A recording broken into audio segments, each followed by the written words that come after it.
Selamat datang di Ermo TV.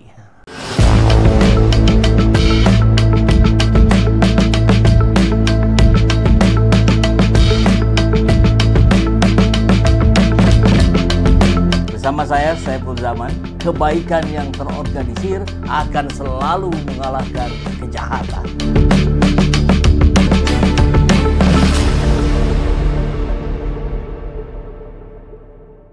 Nah, ini yang telak nih ya. Jadi sumbernya justru dari UGM sendiri gitu.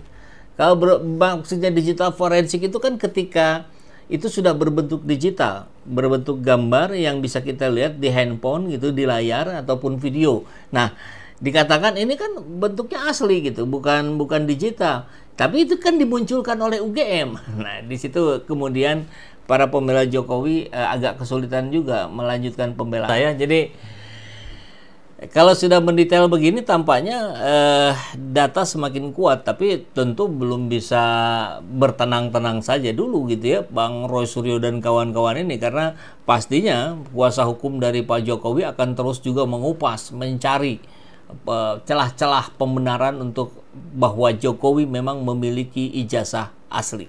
Yang tak kalah lucunya, ini yang satu lagi dari Pradi Bersatu yang mengatakan bahwa lembar pengasahan itu karena diceknya di awal yang ada buktinya tadi, kalau nggak salah itu videonya Rismon ya, yang ngecek di halaman lembar pengesahan, dikatakan bahwa bisa saja bukan tidak di halaman depan tapi di halaman belakang.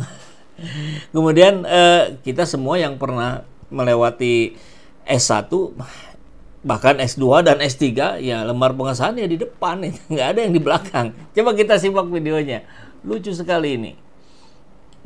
Nah ini yang menarik ya. Ketika dikatakan tidak mungkin ada, ya ada katanya, ya ada. Ya makanya yang sebelumnya ada menjadi ada. Nah ini yang tentu harus ditelaah benar-benar nanti dalam proses pengadilan ya.